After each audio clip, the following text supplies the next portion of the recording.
Nah itu. Oh ya saya tambahkan. Ya. Juga iblis mempengaruhi banyak di masyarakat yang tradisional lewat budaya.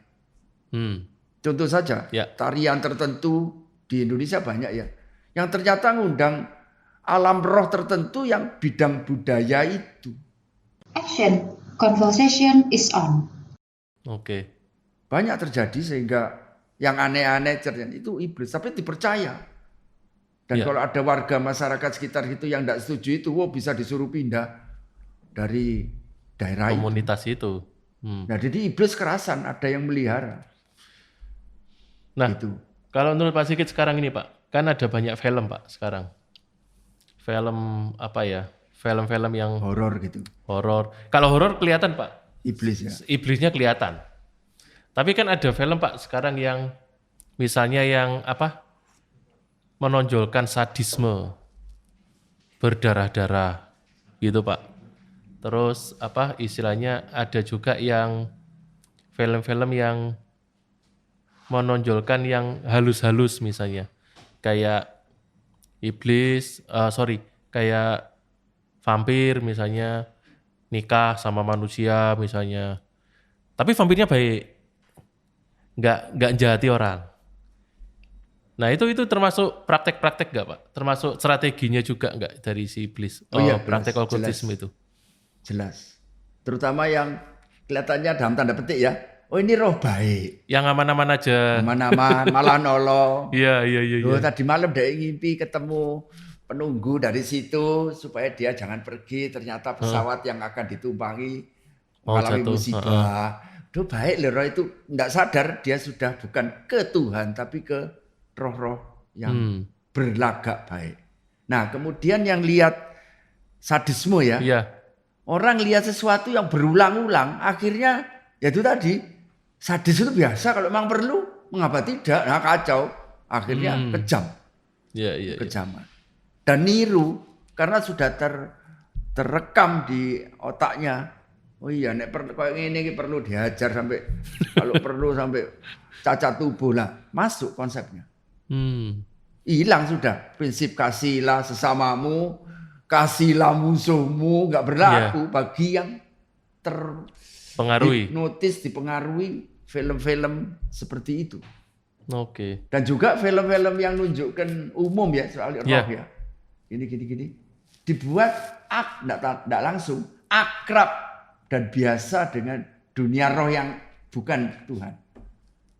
Makanya ada golongan tertentu yang berpendapat ada roh jahat, ada roh baik. Kalau kita kan roh baik hanya Tuhan dan Roh Kudus ya. Tapi mereka berpandangan ada roh baik. Lewat jalan loh, kok ada orang jalan di depan mobil seperti mengarahkan. Aduh, coba gak ono bayangan tadi ya, saya sudah ini lewat banjir.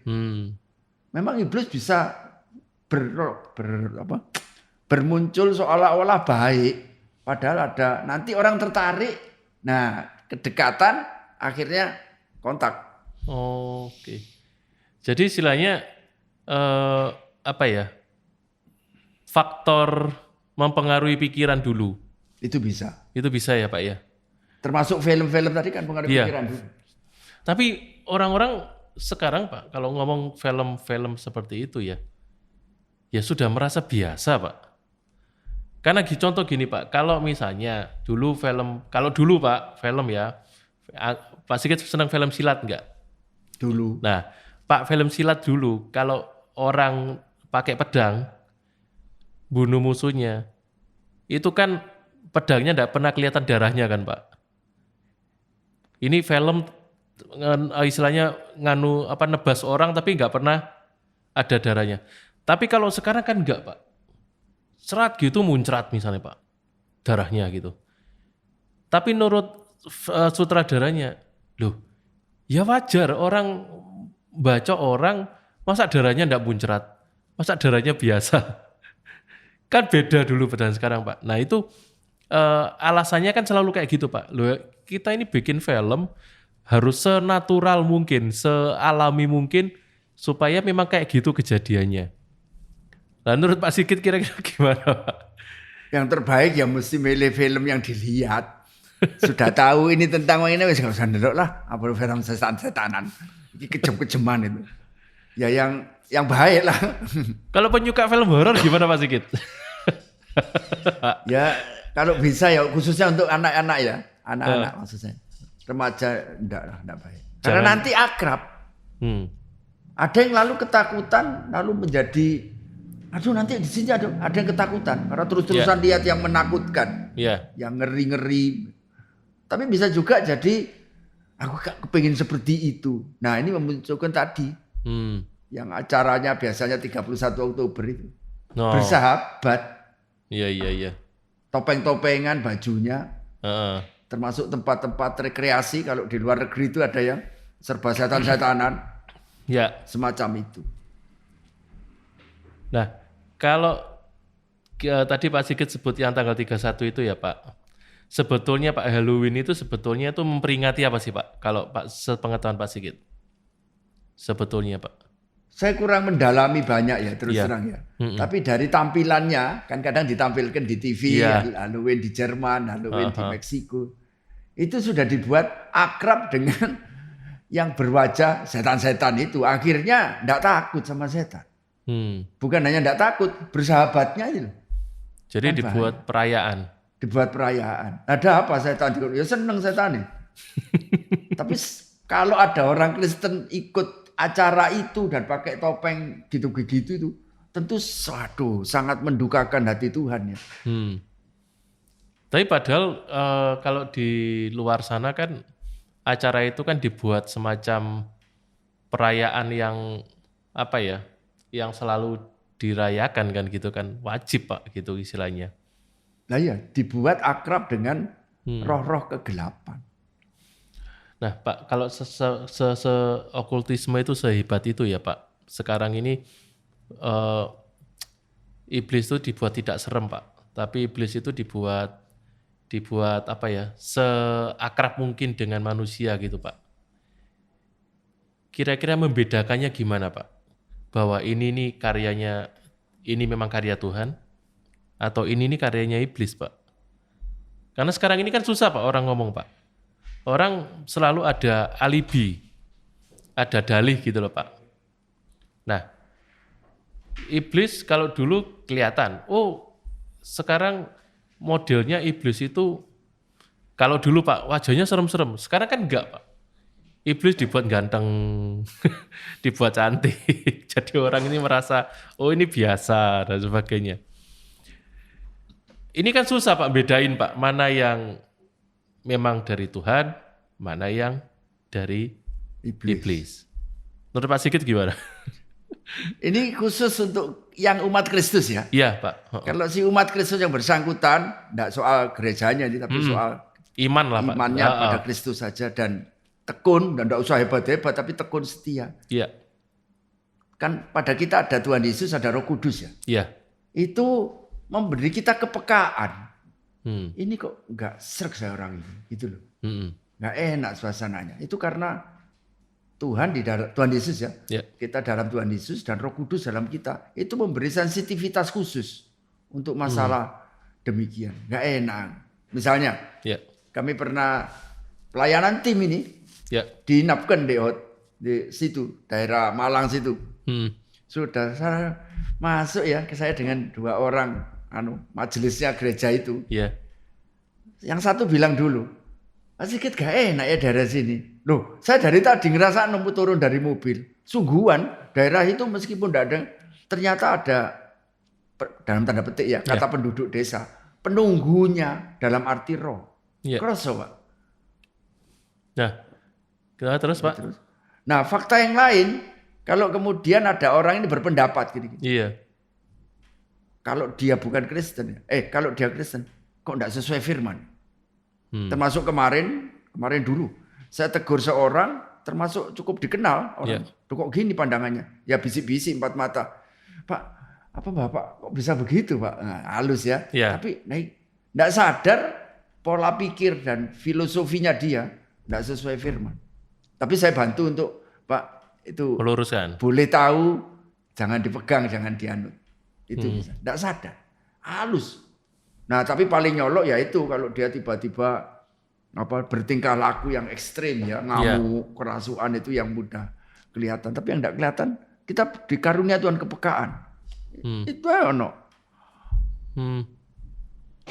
Nggak usah tahu ya, nggak usah tak sebut ya, tak tuding itu. Iya. Ada.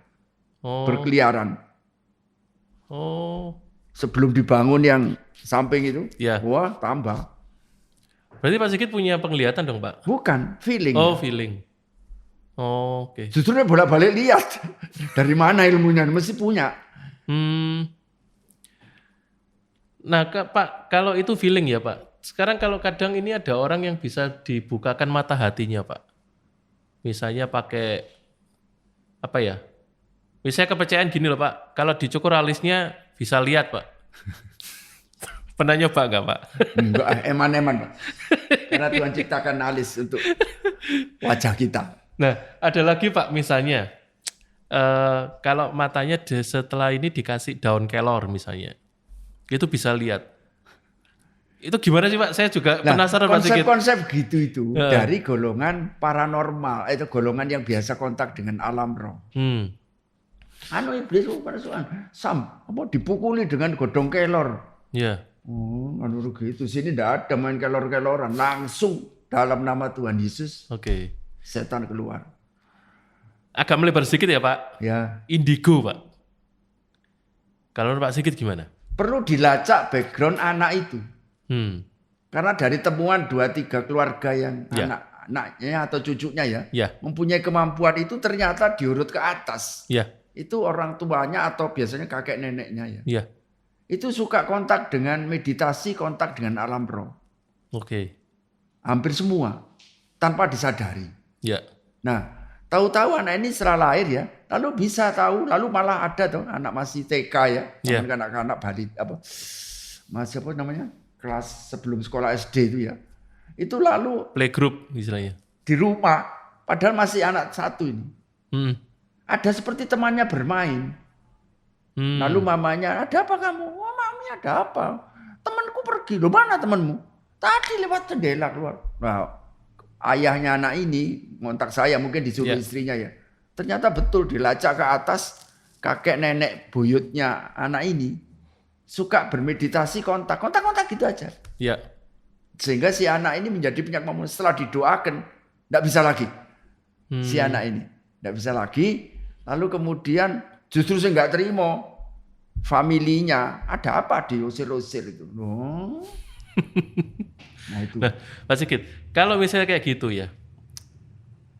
Misalnya ini kan misalnya indigo ya, Pak. Tadi indigo ya, Pak. Saya tertariknya gitu. Ini kadang bisa dijadikan talenta loh, Pak. Misalnya dulunya kayak gitu, sekarang dijadikan untuk hal yang baik-baik. Terus Pak Sigit gimana? Gini, ayo. Anak yang bersangkutan harus didoakan untuk Tuhan Yesus. Kalau dia milik keluarga Kristen ya, dalam nama Tuhan Yesus supaya bersih dulu. Nah, kalau Tuhan berkenan memberi karunia tertentu setelah yang lain-lain tadi, yang bukan dari Tuhan tadi, diusir pergi bersih dari si anak ini. Mesti bersih dulu. Karena di kalangan, di Alkitab ya, itu di surat 1 Korintus, ada berbagai karunia roh. Toh. Meskipun kita tidak mengkhususkan itu. Tapi ada loh karunia membedakan roh. Oh gitu. Karunia hikmat. Marifat ini lalu ada karunia membedakan roh. Oh, nah berarti Pak kalau gitu, kalau misalnya itu untuk pelayanan biasanya. Ya, kalau gitu misalnya Pak ada orang yang bisa melihat malaikat, gimana Pak? Itu bukan melihat, malaikatnya memperlihatkan diri. Oh bukan melihat ya? Ya malaikatnya memperlihatkan diri, diizinkan Tuhan menampakkan diri untuk hal khusus. Oke. Tapi kalau iblis juga begitu, iblisnya menampakkan diri. Ini loh, aku di sini.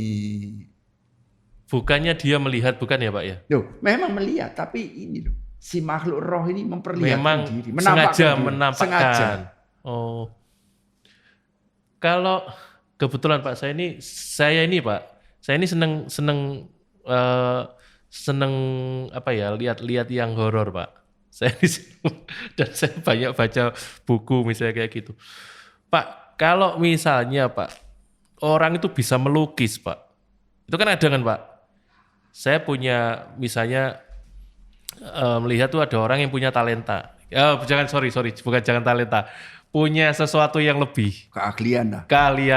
Bukan talenta ya. Punya keahlian yang lebih. Di TV Pak misalnya atau di buku itu dia bisa melihat dan gambar akhirnya Pak. Bisa melihat dan gambar. Cuman saya memang ragu apakah gambarnya memang benar atau tapi ya kita nggak tahu lah. Nah, kenapa kok nggak ada yang selama ini yang saya tahu Pak, nggak ada yang bisa gambar malaikat Pak. Gambarnya yang setannya. Pak Sigit pernah nemuin nggak Pak orang yang punya keahlian seperti itu, yang bisa gambar malaikat gitu? Wah kalau spesifik malaikat gitu saya belum ya. Ya. Nggak tahu kalau ada di kesempatan yang lain ya. Tapi begini, memang ada orang, contoh saja ya, di salah satu pulau di Indonesia. Ya. Entah itu lukis, entah itu memahat kayu ya. Itu dia 3 hari atau lebih, itu bertapa katakanlah, bertapa sungguhan ya, enggak makan. Ya. Kemudian setelah itu dia selesai waktunya itu, lalu dia nggarap lukisan tadi, ini matanya terpejam. Orang bisa boleh lihat, tapi enggak boleh komentar gini-gini. Jadi, ini imajinasinya dari mana? Ternyata gambarkan, waduh, bertaring. Padahal dia tutup mata. Tentu ada yang ngontrol dia. Nah, yang lain lagi, kayu, ya, potongan pohon ya. Ya. Dia pegang pahat. Ini dia juga kayunya sebelumnya diberi kain apa tertentu. Ya. Saya kira Anda ngerti maksud saya kainnya bagaimana. Lalu dia mahat sampai 2 hari, enggak makan, enggak minum. Jadi, dan biasanya patung yang dibuat secara begitu, kalau ditaruh di rumah atau di kantor, pegawai kantor khususnya bagian kebersihan ya, selalu melihat ada ya bayang-bayang yang misterius di sekitar patung ukiran tadi. Nah itu mesti kekuatan roh tertentu terlibat. Entah diundang memang sudah atau nempel. Karena untuk mendapatkan gitu dia harus bertapa, enggak tahu berapa hari gitu. Bertapa bukan puasa bukan puasa iman Kristiani loh, bukan. Bertapa. Ya istilahnya meditasi gitu. Iya, itu fakta. Sampai sekarang. Masih ada ya Pak? Masih banyak. Ya tertentu ya orangnya ya. Berarti makanya tadi kalau kembali ke masalah tadi indigo tadi, berarti itu bisa untuk dibuat pelayanan bisa juga, asal itu dibersihkan dulu gitu Pak. Kalau dibersihkan habis biasanya. Nah, dia nggak bisa lagi. Nggak bisa lagi, tapi setelah berwaktu kalau ya Tuhan berkenan memberi karunia khusus, baru sekian waktu kemudian. Tapi ada juga yang menilai indigo itu bagian dari indera ke-6. Nah, ya itu jadi Pak. punya kepekaan spesial. Nah, ini tetap perlu kalau Kristiani dibersihkan, jangan sampai ada yang unsur roh lain nempel-nempel atau nunut gitu ya bahasa Jawa ya. Nunut gitu. Harus bersih dulu. Tapi kebanyakan setelah didoakan gitu enggak punya kemampuan indigo lagi. Kebanyakan. Iya. Oke. Nah, Pak, kembali lagi Pak ke okultisme tadi, Pak. Iya. Bagaimana Pak cara kita ini selalu ingat bahwa hal itu istilahnya nggak berkenan di hati Tuhan lah. Kita bicara seperti itu, dan gimana cara kita menghindarinya Pak. Karena kadang kita nggak sengaja loh Pak. Misalnya saya nggak sengaja ini, dalam artian saya maksud adalah misalnya saya senggolan sama Pak Sigit lah. Lalu Pak Sigit nggak terima gitu. Ngirim gitu ke sesuatu gitu. Kan kadang saya nggak sengaja kan Pak gitu loh. Kita caranya menghindari gimana Pak? Kalau kita milik Kristus ya. Tuhan itu menjaga, melindungi, menyertai kita itu luar biasa sempurnanya Pak.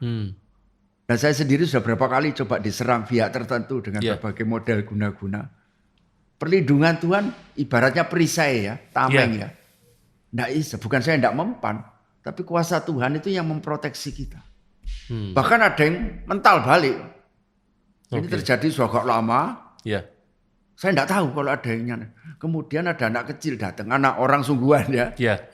Pak D, ini rumahnya Bapak ini, kenapa? Tolong Pak D, saya disuruh. Bapak ini dia nyebut ya. Alamatnya ini. Kalau bisa cepat, saya tak Datang mandi dulu itu pagi gitu. Naik sepeda motor waktu zaman masih di rumah lama ya. Iya. Terus ke alamat itu terus tuh ini orangnya ngeletak, bengok-bengok gitu. Ya pokoknya ngulet-ngulet. Iya. Siapa? Ya saya yang Bapak cari. Lalu dia teriak-teriak minta ampun bro. Kenapa? Saya nyantet Anda. Loh, Bapak kan enggak kenal. Saya disuruh si A. Nah itu, saya bukan bilang saya hebat ya.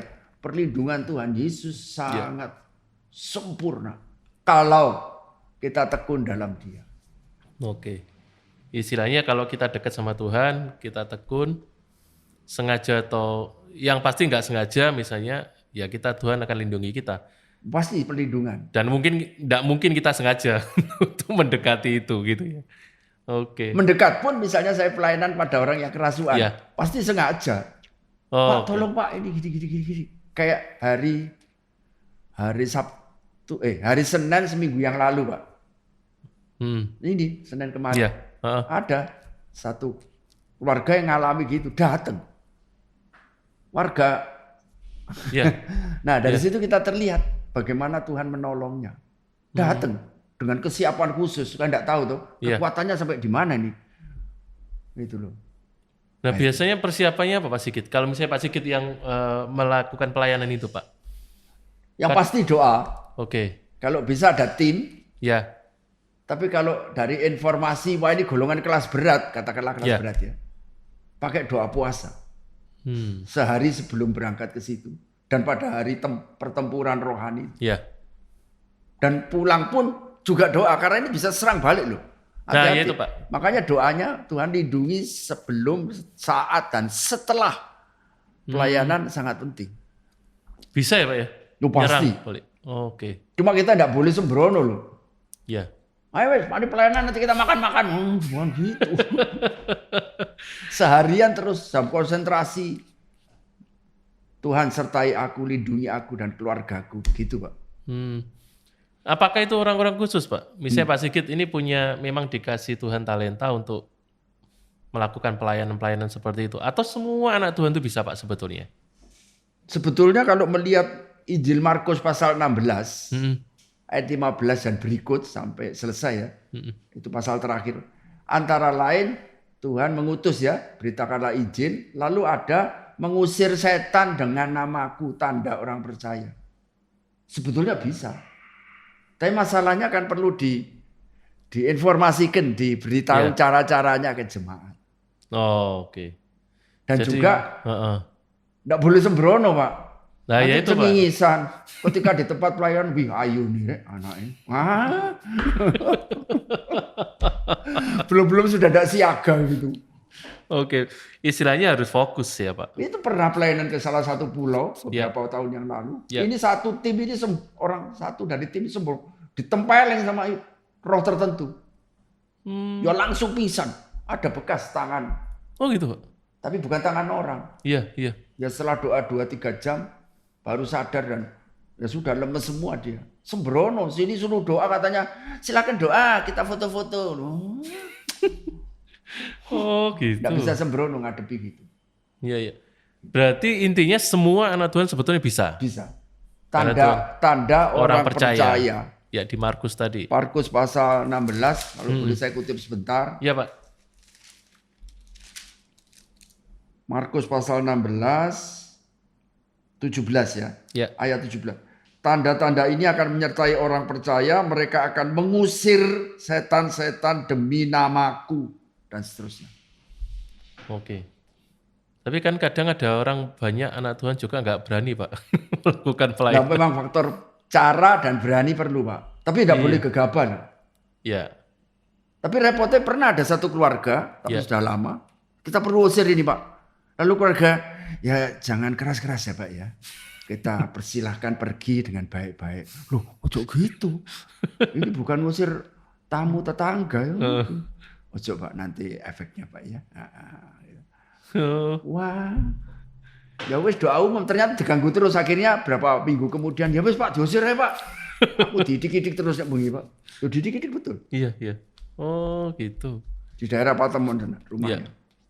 Berarti memang istilahnya kita semua bisa, anak Tuhan bisa, dan Ya itu asal siap, tapi terlebih lagi asal benar-benar percaya Tuhan.